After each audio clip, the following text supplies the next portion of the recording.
Hoy tenemos el comentario de Isabel, la mamá de una niña de 5 años, que dice así: Hola chicos, solo quería daros las gracias por el episodio del calcio en la infancia. A mi hija no le gusta la leche y tenía miedo de que no tomara calcio suficiente, pero ahora sé que hay otras opciones como el yogur, el queso o los frutos secos. Me habéis quitado un peso de encima. Pues gracias por tu mensaje. Estamos seguros de que en Sin Cita Previa Salud en Familia encontrarás un montón de información para que tu hija reciba una alimentación equilibrada. Ahora empieza Sin Cita Previa Salud en Familia, un podcast de Adeslas, con 2 pediatras en casa.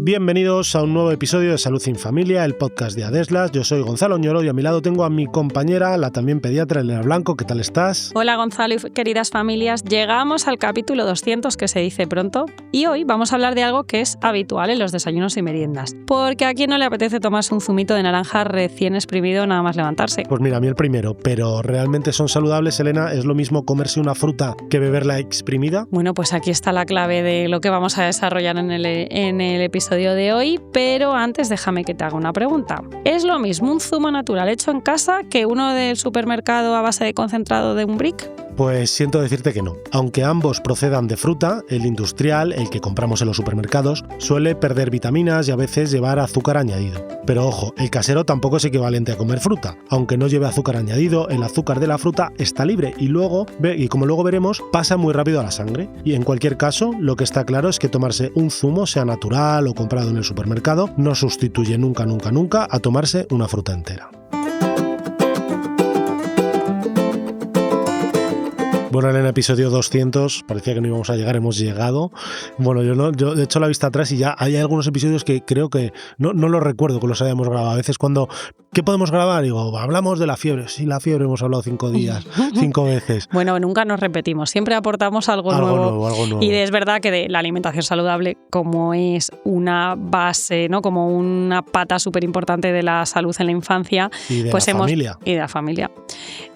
Pues hemos hablado en muchos puntos de vista y de la fruta todo el mundo sabe que es muy importante, pero hoy específicamente íbamos a hablar de la diferencia que había en tomar la fruta triturada o tomarla entera. Porque ya vamos a hacer aquí el primer spoiler, no es lo mismo tomar la fruta entera que tomarla en un zumo. Claro, pero esto mucha gente no lo entiende. O sea, dice, pero si es lo mismo, al final es el mismo alimento, lo que pasa es que me lo estoy tomando de una forma u otra. Así que el episodio de hoy está dedicado a que entendáis, vamos a hablar mucho de fisiología, porque no es lo mismo tomarse un zumo, que ya también, spoiler Elena, tomarse un zumo de vez en cuando tampoco pasa absolutamente nada, pero para que entendáis que no es saludable tomar zumos de manera habitual, ¿no?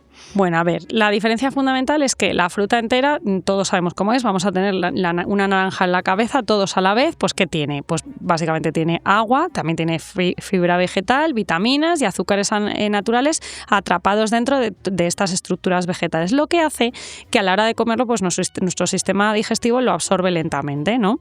Pero claro, esto si nosotros lo licuamos o lo exprimimos, que además muchas veces lo que es la pulpa la quitamos, ¿no? Para que no tenga grumitos, pues directamente va fundamentalmente el agua y los azúcares naturales presentes en la fruta, ahí todos bebidos. Entonces esto nuestro aparato digestivo lo absorbe muy rápidamente. Entonces la forma en la que se comporta este azúcar en la sangre pues es de manera muy diferente.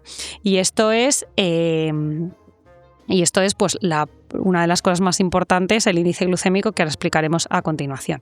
Y además, otro tema, ya no solo es porque la forma en la que lo tomamos es diferente, sino que en un zumo ponemos a lo mejor 2 o 3 naranjas. No, lo ponemos seguro. O sea, bueno, depende de cuántas naranjas tengas a mano, pero como te hagas mínimo el zumo 2, ¿no? De una sola naranja, la primera vez que te haces un zumo siendo consciente de que te haces un zumo, ya de adulto habiendo comprado tú las naranjas, exprimes una naranja y dices, pues es que no llena ni medio vaso. Claro, pues por eso necesito un poquito más. Mínimo le pones 2, si no son 3. Que te lo vas a tomar en unos segunditos, lo que tardas en beberte ese vasito.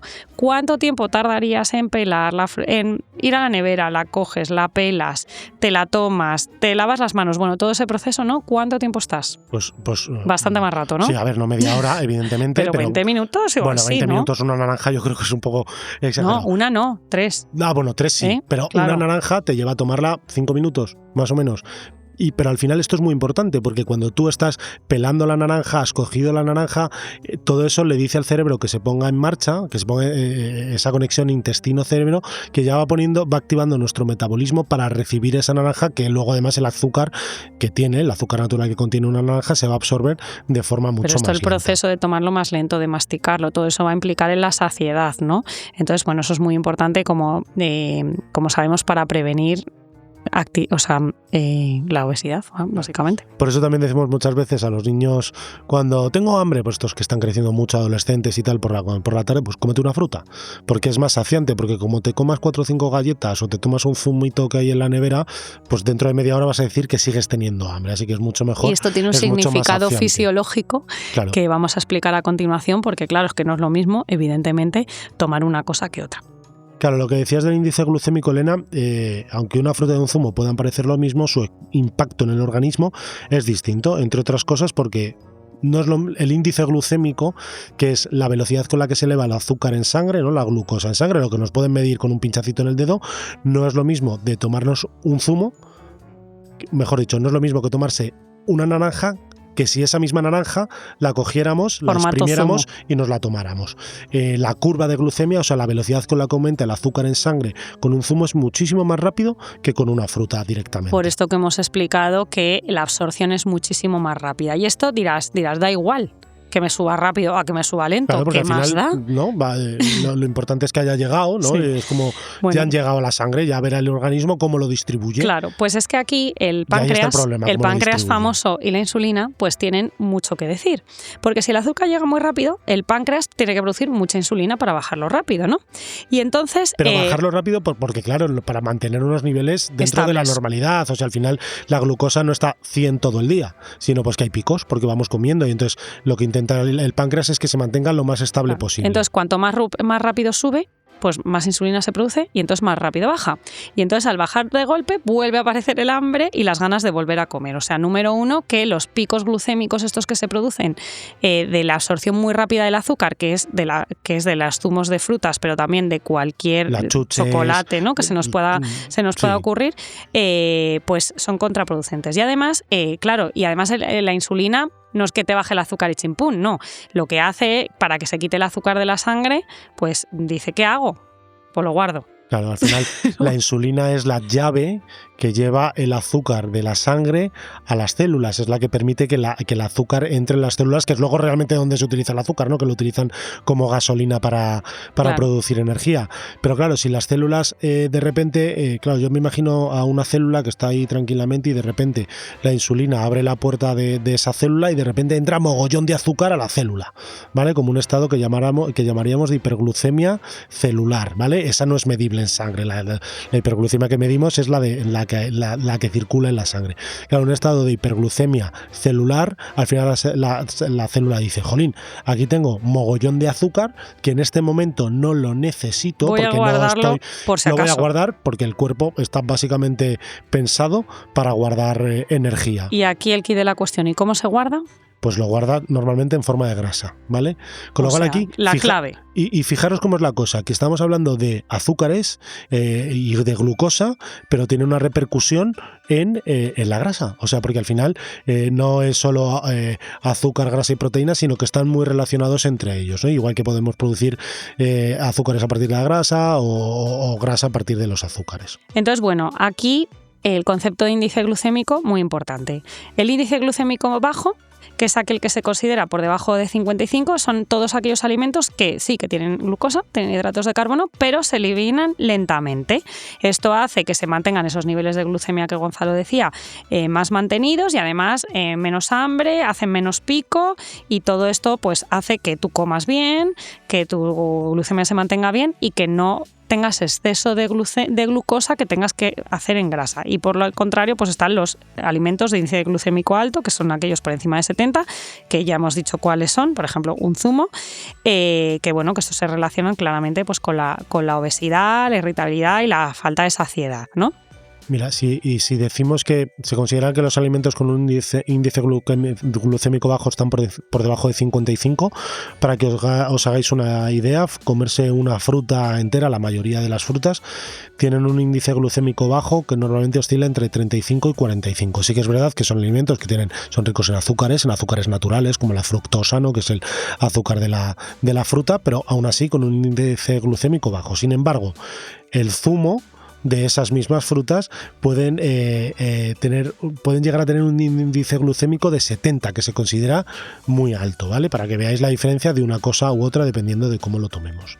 Así que a largo plazo sí que importa lo que comemos, porque si estamos tomando frecuentemente alimentos con un alto índice glucémico, todos nos imaginamos un desayuno con leche, zumo y bollo, ¿no? Aquí varios alimentos con un índice glucémico alto, pues esto repetido en el tiempo se va a relacionar con obesidad, caries, resistencia a la insulina y además un hambre constante, o sea, es que tu cuerpo encima te está pidiendo comer.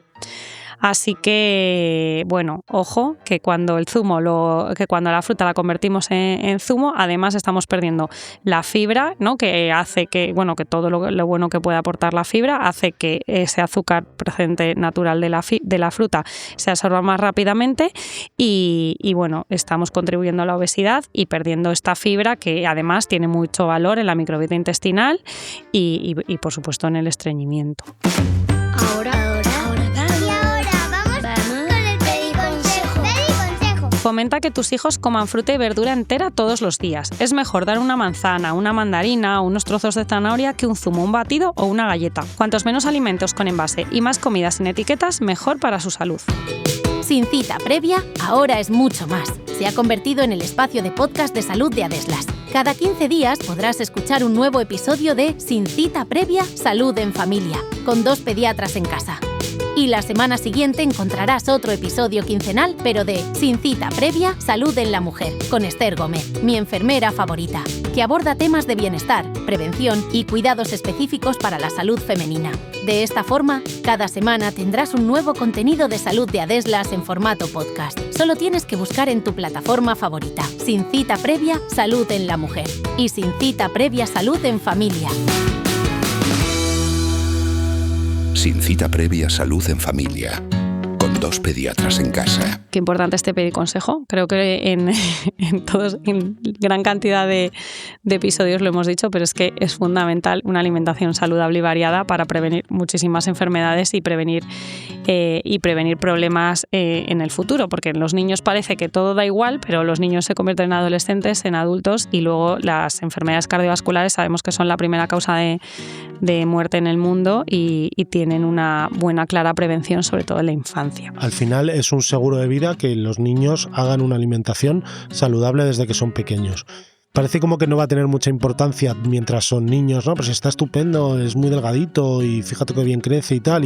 Mira cuántos bollos y no pasa nada. Pero de cara al futuro, ya no solo por lo que hemos dicho, acumular grasa y las enfermedades cardiovasculares y tal, sino que cuando haces un exceso de alimentos ultraprocesados y ricos en azúcares, tu cerebro se acostumbra a ellos. Y entonces volver a una alimentación de verdad saludable, ¿no? Con alimentos reales, pues les va a costar mucho más. Pero bueno, Elena, ¿y qué enfermedades claramente se han relacionado con un abuso de zumos y bebidas azucaradas?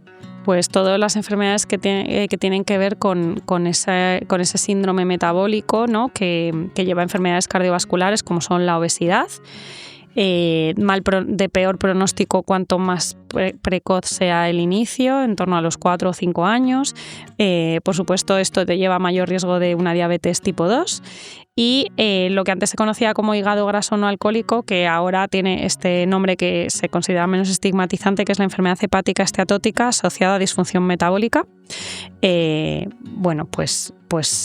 Además también caries, un exceso de azúcares libres, no solo el azúcar, sino también tener todo el rato acidificación en la boca, pues lleva a una pérdida de mineralización y a tener más caries en la boca, y todo esto pues también se basa en una alimentación basado en azúcares de absorción rápida, pues es una clara alteración del hábito alimentario, y esto al final es lo más importante que te va a conducir al resto de procesos. Claro, porque Sí, es que lo tenemos marcado en el guión con subrayado. Esto es lo más importante, la alteración de los hábitos alimentarios, porque obviamente la obesidad, la diabetes y todo esto es súper importante, pero que los niños tengan una buena relación con la comida desde que son pequeños es lo más importante, porque es lo que va a hacer que de adultos coman bien, lo que se considera saludable. De hecho, yo muchas veces a los padres se los digo, no me importa que no coma mucho, que a veces como que picotee y tal, incluso que pierda un poquito de peso y tal, pero lo que no vamos a hacer es forzarles a comer o darles algo que, pues mira, yo como no come mucho Elena este niño, pues es que yo le doy de comer lo que le gusta, que al final son patatas fritas y macarrones con tomate todos los días. Pues. O al revés, a lo mejor un niño que dirías, bueno, pues que la madre dice, es que me gustaría que estuviera más delgado, pero tiene unos buenos hábitos de alimentación, pues que eso es lo más importante. Claro. En realidad, a lo mejor lo que necesita es hacer más deporte. Eso ¿no? Es. Pero bueno, relacionarte bien con la comida y entender qué es lo que te va bien y lo que es bueno para ti, pues es muy importante. Y luego, bueno, esto son cosas como más inmediatas, pero un exceso de azúcares libres, por ejemplo, tomarte mogollón de zumos, mogollón de chuches, pues puede ocasionar una diarrea o dolor de tripa con gases, ¿no? Todo esto. Ese tipo de cosas. Claro, y alternativas, Elena, porque claro, estamos hablando de fruta exprimida, que son zumos, pero y el gazpacho y el salmorejo, que al final también son algo, bueno, exprimido, triturado, no es lo mismo que un zumo, pero más o menos, ¿no? No es un zumo de tomate el gazpacho, el salmorejo es más como una crema, ¿no? Porque lleva pan, pero bueno, podríamos, una mente pensante podría decir, ostras, ¿y el salmorejo que yo me tomo en verano o el gazpacho es lo mismo? Pues mira, no es un zumo como tal. Primero, que son vegetales que contienen muchísimo menos azúcar presente, ¿vale? Y además, normalmente está como triturado, o sea, lo que hace es mantener la fibra, no está exprimido. ¿Vale? Exprimido, que además, claro, cuando tú, déjame decirlo, cuando exprimes la naranja, otra cosa sería cortar una naranja, meterla en un vaso y triturarla con la trituradora de la cocina. Pues ahí sí mantienes la fibra, pero es que normalmente los exprimidores llevan como una especie de coladorcito, ¿vale? Por eso Elena dice lo de que en el gazpacho es lo que trituras totalmente y se queda ahí toda la fibra, ¿no? Claro, entonces, bueno, en este caso tiene poco azúcar, mucha fibra y mantenemos el agua y todos los antioxidantes. Lo mismo un puré, una crema de verduras, que la fibra está presente, está rota, pero sigue presente, son saciantes y está demostrado que no tiene un índice glucémico alto. Así que no, los purés no son iguales que un zumo y estos son una opción saludable para tomar, tanto purés como gazpachos, y no podemos equipararlo a los zumos. O sea, tomar un zumo no es como tomar fruta, pero tomar un gazpacho o un puré sí que puede equivaler a tomar las verduras. Así que podéis tomar gazpacho en verano tranquilamente y además sabiendo que es saludable. Nosotros los utilizamos mucho en verano con nuestros hijos, ¿no? A la hora de la cena, a lo mejor que llegamos un poco apurados de tiempo, pues de primero gazpacho y luego ya veremos si lo completamos con una tortilla francesa o con alguna cosa. Y luego, bueno, unas ideas de desayuno o meriendas saludables en las que se incluyan claro, porque habrá formas de tomar fruta, ¿no? Claro, porque habrá gente que dice, claro, yo el zumo cuando lo toman mis hijos en la merienda y en el desayuno. Vamos a ver qué opciones podemos tener para sustituirlas. Pues a ver, hay fruta entera que es como muy fácil de tomar, ¿no? La mandarina, el plátano, las fresas, la manzana lavada, eso son cosas que fácilmente son transportables, llevables, y si no lleva mucho tiempo cortado, tampoco pasa nada. Tampoco pasa nada. También, mira, hay niños que a lo mejor no les gusta mucho, pero poner fruta troceada con un yogur, pues es una opción buena, muy saludable de tomar la fruta. Una merienda en la que podamos incluir pues un vegetal que puede ser un similar a una fruta, pues un pequeño bocadillo en el que ponemos aceite de oliva, grasa saludable con tomate, hummus, ¿no? Que solo hay los garbanzos triturados con palitos de zanahoria o pepino, y por supuesto los frutos secos. Ojo, en niños pequeñitos, siempre triturados, pero niños más mayores con supervisión, pues se podrían tomar enteros. Y ahora, unos consejitos. Toma nota. Que no te olvides. Zumos y frutas no son lo mismo. Al exprimir se pierde fibra y el azúcar se absorbe muy rápido a la sangre. El consumo habitual de zumos, aunque sean naturales, aumenta el riesgo de caries, obesidad y alteraciones metabólicas. Mejor fruta entera, verduras reales y menos ultraprocesados. Hay alternativas sanas, rápidas y fáciles. Y hasta aquí el episodio número 200 de Sin Cita Previa, Salud en Familia. Gracias por seguir con nosotros tantos capítulos y por permitirnos acompañaros en la crianza de vuestros hijos. Y gracias a todas las familias que nos escucháis y a Deslas por haber hecho esto posible. Y recordad, nos escuchamos muy pronto. ¡Hasta pronto! En el siguiente episodio hablaremos de genética, para que todos los que estáis en casa entendáis por qué un padre y una madre con ojos marrones pueden tener un hijo con los ojos azules.